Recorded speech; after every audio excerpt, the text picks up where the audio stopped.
Success. Published in Australia by Jacaranda Wiley Limited, 1996. This recording is copyright. Audio Cassette 2, Side B. Practice Listening Subtest, Paper 3. This is a practice listening test that resembles the Ielts listening test. It is a test to see how well you understand spoken English. You will hear several different recordings and you will have to answer questions on what you hear. The test is divided into 4 sections. There will be time for you to read the instructions and you will have a chance to check your work. You will hear each recording once only. At the end of the real Ielts listening subtest, you will have 10 minutes to transfer your answers to an answer sheet. Now turn to Section 1 to begin the test. Listening Section 1. In a moment, you are going to hear a conversation between 2 university students, Vincent and Serena. They are meeting on their university campus. Before you listen, look at questions 1 to 5.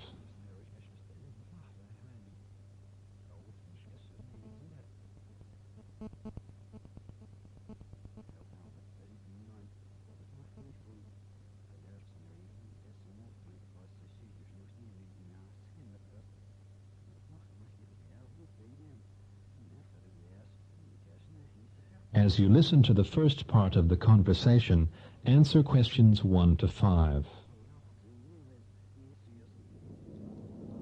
Hi, Vincent. How are you?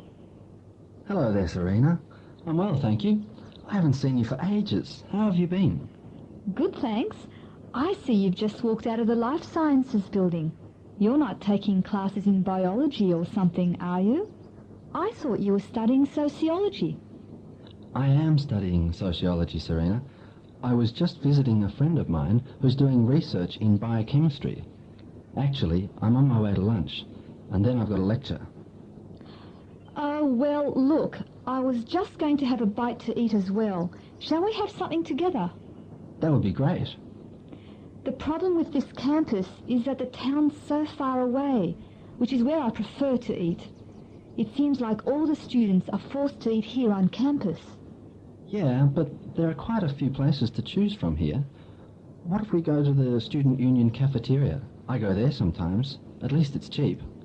Yes, the Union cafeteria is cheap, Vincent, but you get what you pay for. That's one place I try to avoid as much as possible. I only go there when I'm low on money or when they have live music. Besides, it's too crowded around lunchtime and... All right, I know. How about the Aztec Grill? Do you know that one? It's on the 3rd floor of the Arts Centre. The Aztec Grill, huh? I think I've seen it, but I've never been there. Doesn't it specialise in Mexican food or something? Yes, it's pretty spicy. Do you like spicy food?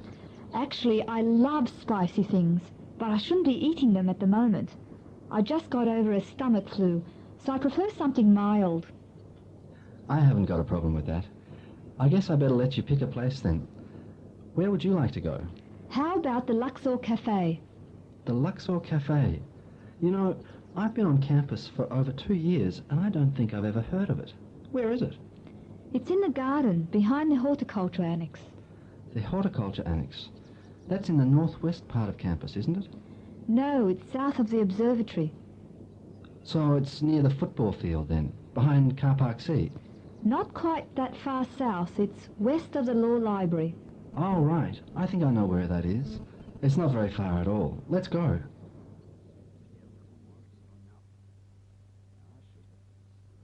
Later, Vincent and Serena sit in the Luxor Cafe, deciding what to eat. Now look at questions 6 to 11.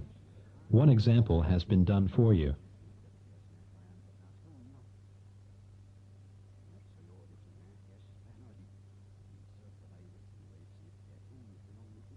As the conversation continues, answer questions 6 to 11. Well, the menu's quite extensive, isn't it? I feel I could spend hours deciding what to order. Yes, I know what you mean. I think I'll have a salad to start with. but there are so many salads to choose from. Yeah, but I know what I like. I'll order the Greek salad. If you know this place so well, I'd better follow your example. I'll have a Greek salad too. Hey, wait a sec. If you order a different kind, we can share and have a greater variety. All right, that sounds good to me. How about if I have a seafood salad then? Good choice. They use fresh ingredients here, so you won't be disappointed. I'm quite hungry, so I'll have a sandwich too. A chicken sandwich. I think I'll have some soup. Is the onion soup any good? I don't know. I've never ordered it. It's not my favourite soup, to be honest. Why don't you try the tomato soup? I've had it here lots of times. No, I think I'll stick with the onion. And I think I'll have a sandwich as well. You reckon the chicken's good, eh? If you like chicken sandwiches, yes. The roast beef's quite tasty too. No, I'll go with the chicken. That's a lot of food you're ordering, Vincent. Are you sure you can get through all that? Not a problem. I could eat a horse. Shall we order now? Oh, we still have to choose something to drink. I'll have lemon tea. They say lemon tea's good for the stomach, which is what I need. I'll have mineral water myself. After eating, Vincent and Serena leave the cafe. Well, it was nice having lunch with you, Vincent. Yes. Have you got time to meet for lunch again next week, perhaps? I don't see why not. Tuesdays and Fridays are bad for me, though. I've got tutorials and labs around lunchtime on those days. But I'm on campus every day, so... I've got the same problem on Tuesdays, Thursdays and Fridays. I guess that leaves us with Monday or Wednesday. Let's make it Monday. Why don't we meet here at the Luxor Cafe, say around 1:15? You wouldn't want to make it a bit earlier, would you? Like 12:30 or 12:45? It would be better for me. Well, I finish a lecture at 12:15, and I usually stick around to talk to the lecturer. But I guess 1:45 would be all right. Good. Then it's settled. I'll see you then. That is the end of section 1. You now have half a minute to check your answers.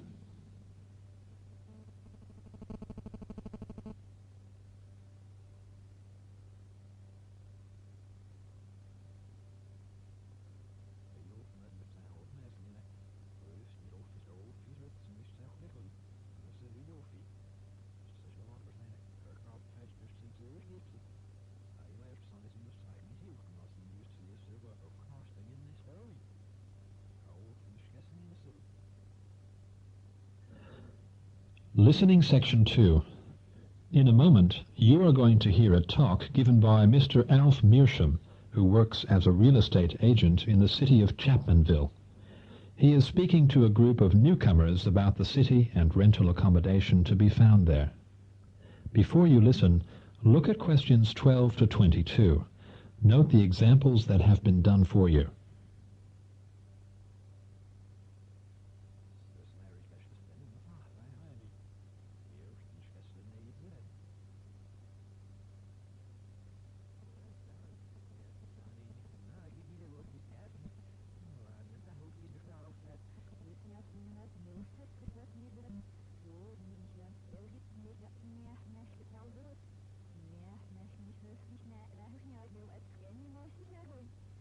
As you listen to the talk, answer questions 12 to 22.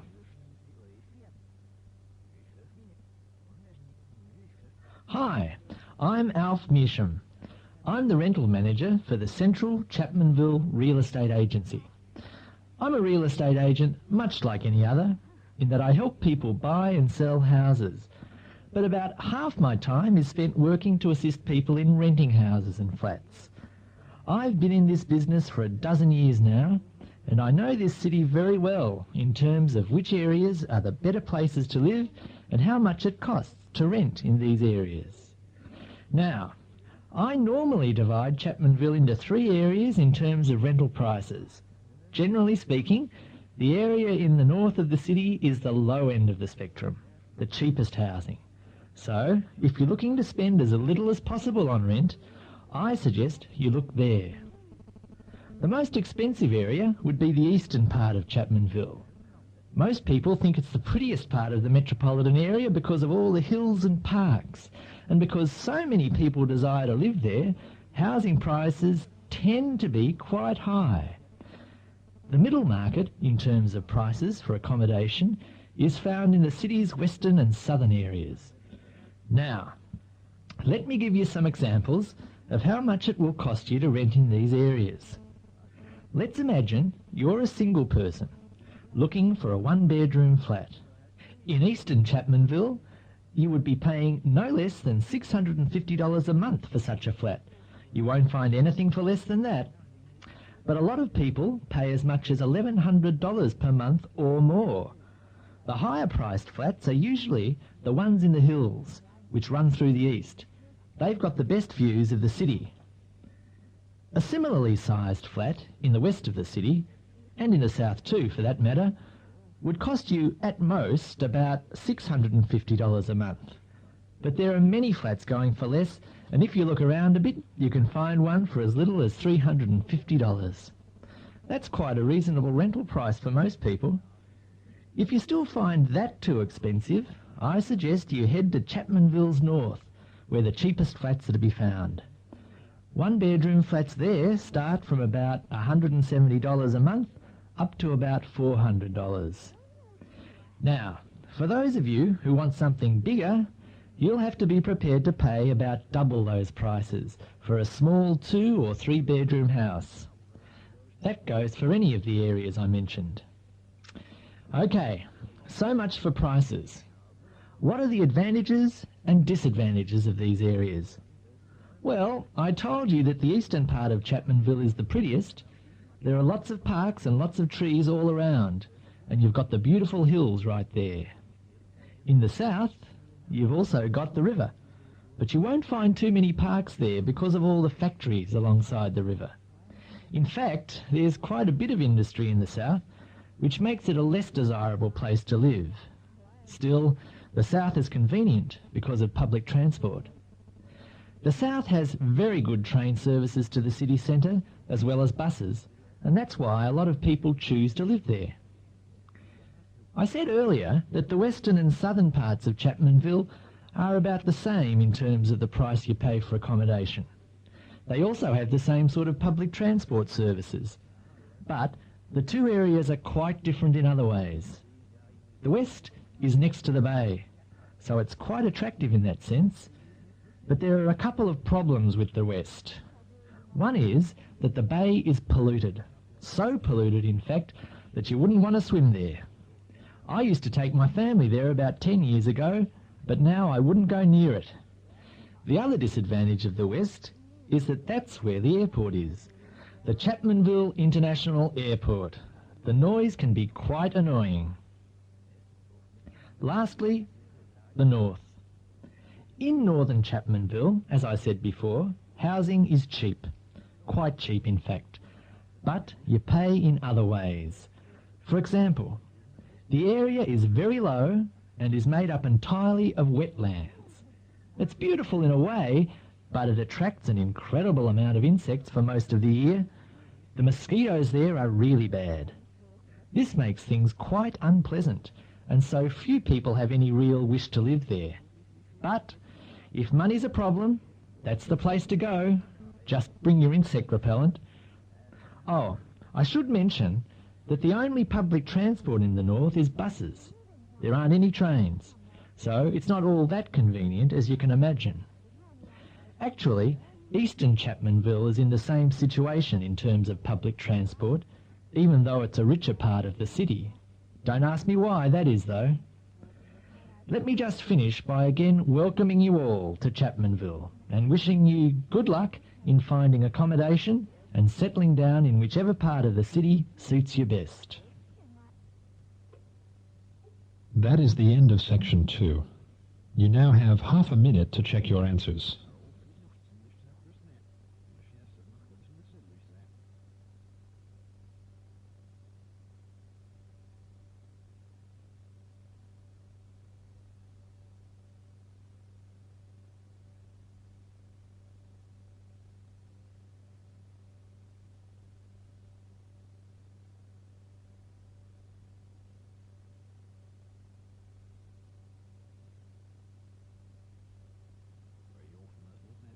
Listening Section 3. In a moment, you are going to hear a conversation between three students, Wanda, Jack, and Annette. They are reviewing their lecture notes after hearing a lecture on the subject of bottle recycling. Before you listen, look at questions 23 to 32. Note the example that has been done for you.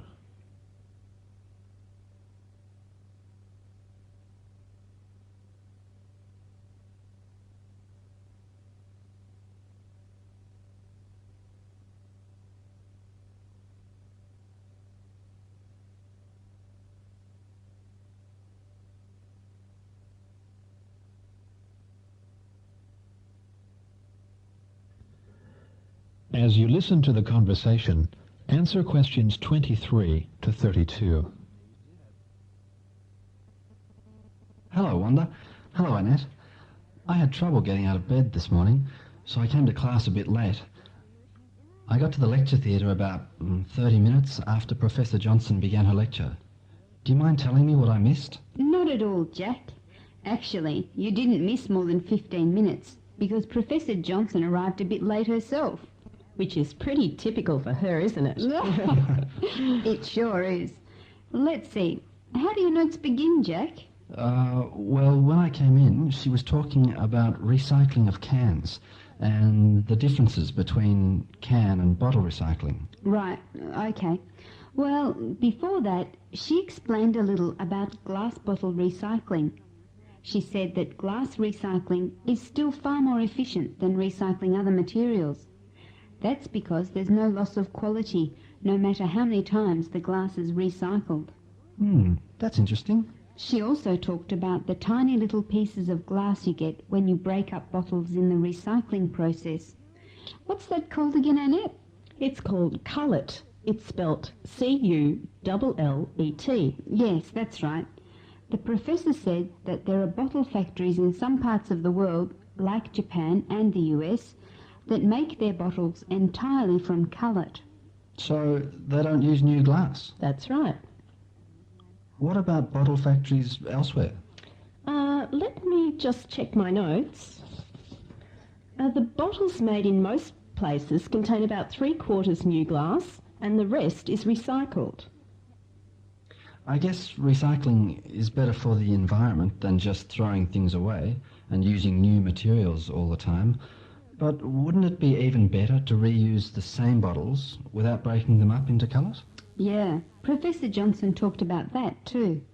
She said if you reuse bottles, you save on energy and resource costs. She said that in parts of Britain, beer bottles are still reused rather than recycled. But she said that reusable bottles have to be built stronger than the kinds of bottles that are recycled after they're used only once. But then they last forever, don't they? Actually, no. Reusable bottles can be cleaned and refilled a maximum of 30 times, and then they become too weak to use again. They're crushed and recycled. But it still sounds better than just recycling. My parents tell me that when they were children, a lot more things came in reusable bottles and jars. It really seems like we've moved away from reusing, doesn't it? Did Professor Johnson talk about why that's so? Well, she discussed why it's so difficult to maintain a system of returning and reusing bottles. What reasons did she mention? Well, a few things. One factor is that there's an increasing variety of bottle types on the market. You know, when you walk into a supermarket, you see virtually hundreds of different types of drinks, and each one has its own bottle shape and colour. In other words, there is virtually no standardization, and standardization is necessary to keep a bottle reusing system going. It gets too complicated and expensive to have a separate scheme for each bottle type. That makes sense. So we're paying for the variety of bottles by having to recycle them rather than reuse them. I guess that's right. But that's not the only problem. Apparently, shopkeepers are another obstacle. They don't want to have to collect all the returned bottles. Shopkeepers claim they can't afford the time it takes and that it's not their responsibility anyway. I suppose I can see their point, in a way, but in terms of the environment, it's not a very caring attitude, is it? No, but things may be changing. Professor Johnson said that governments are beginning to realise the need to cut down on wastes. So some places are making laws that require everyone to return their bottles for reuse. It's happening in Denmark and in parts of Canada. In those countries, a person who buys something in a bottle, like a soft drink, is responsible for returning the bottle once they've finished with it. If they don't, they're breaking the law. Also, bottle makers aren't allowed to make bottles that cannot be reused. That's encouraging. Anything else? Well, she then talked about plastic bottles. She said that it's still better environmentally to buy things packaged in glass bottles because recycling them is more efficient. But there are relatively recent programs for recycling plastics, and recycling plastics has its advantages. Such as? She said that recycling of plastics uses 1/10 the energy of creating new plastic. Only 1/10 of the energy, did you say? Wow. So recycling plastics has its benefits too. Finally, she said that we should also look at other factors about bottle use too, like transportation. Obviously, there's an environmental cost in transporting bottles to and from factories and shops. She said plastics are better than glass in this respect because they're lighter. For glass, 1 tonne is about 2,000 average bottles. For plastic, it's 10 times that.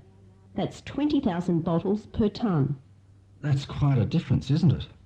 Maybe plastic is the way to go, after all. That is the end of section 3.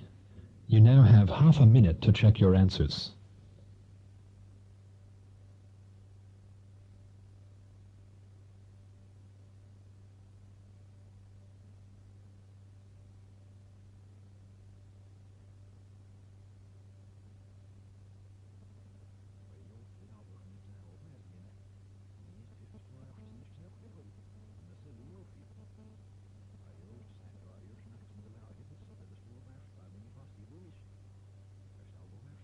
Listening section 4.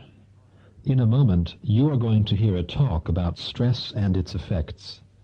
The talk is being given by a psychologist, Dr. Fiona Williams. Before you listen, look at questions 33 to 36.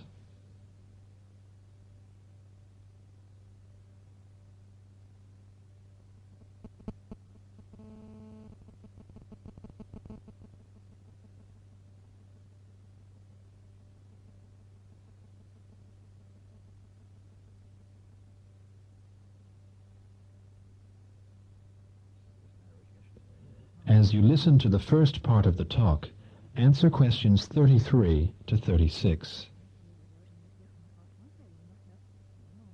We're here today to talk a little about stress. That is, mental or emotional stress. It's something we can't entirely avoid, and yet we need to be aware of its effects on us when it builds up to dangerous levels.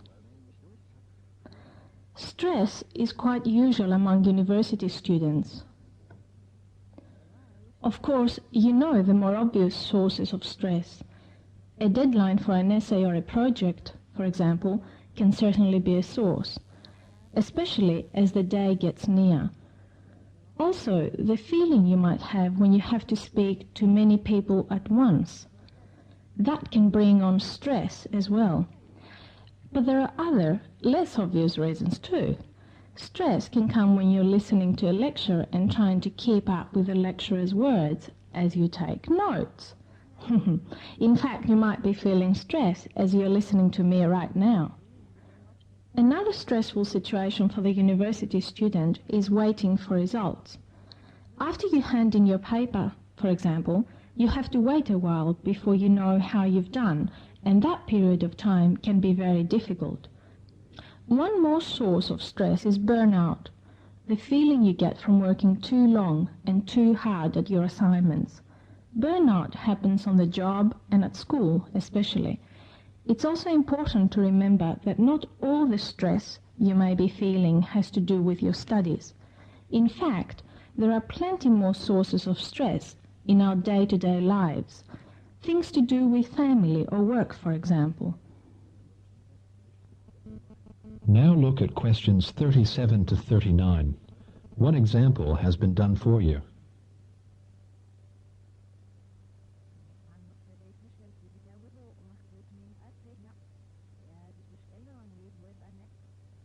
As the talk continues, answer questions 37 to 39. But perhaps the most stressful things of all are major life events. When somebody you know dies, that's a big one. Or, more happily, when you're having a baby.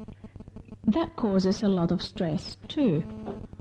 Now, in 1969, a psychologist by the name of Thomas Holmes came up with what he called a life event stress index.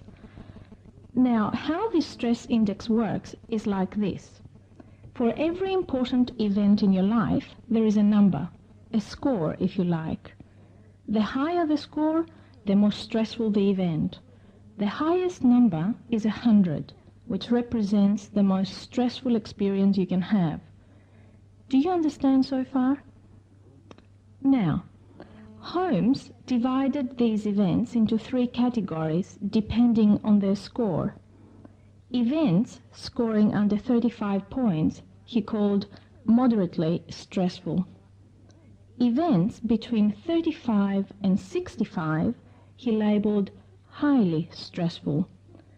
And everything scoring above that was called extremely stressful. Okay.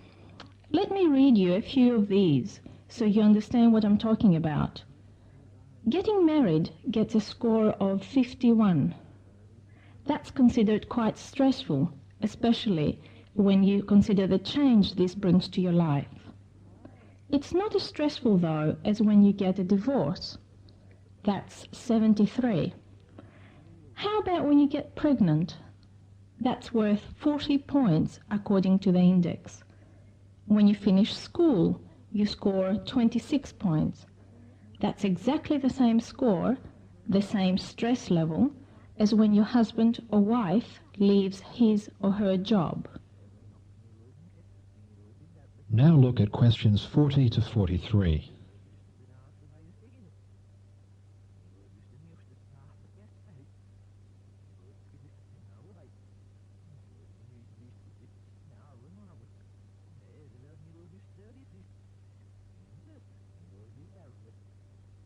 As the talk continues, answer questions 40 to 43. Let me read you a few more examples from the stress index. If you move to a new house or flat, the score is 20. You get 45 points if you retire. That's 2 points less than if you get fired from your job. On the other hand, if you find yourself arguing with your mother-in-law, the stress rating is 29 points. How about going on a holiday? When you think about it, a vacation can create stress too. It gets 13 points. Now, I'll stop with the scores for a moment. Next, I want to look at what these numbers actually mean. You're supposed to add up the numbers for events that took place within the last 12 months only. The total is supposed to tell us something about how likely we are to get sick, to become ill from the level of stress. How do we know when we're under a lot of stress? There are many signs, but I'll just mention a few. One is communicating less with friends and family, or at work or school. You may not feel like talking to people so much. When the phone rings, you hope it isn't for you. You just don't want to have to deal with other people and their problems. But humans are naturally social animals, and when there is a constant desire to be left alone, there is something wrong, and it's usually a sign of stress. A second indication is feeling less energy when you wouldn't normally feel tired. You may be eating well, or not even studying or working very hard, but you still feel you have very little energy. Like you want to sleep all the time. That's probably stress. When we have trouble sleeping, this too usually means the problem is stress. It might take you a long time to fall asleep, or you may wake up in the middle of the night and not be able to fall asleep again. A person like this is more likely to fall asleep while watching television than in bed. That is the end of section 4. You now have half a minute to check your answers.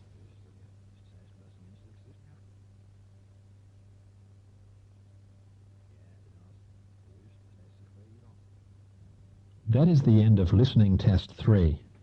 At the end of the real test, you will have 10 minutes to transfer your answers to the listening answer sheet.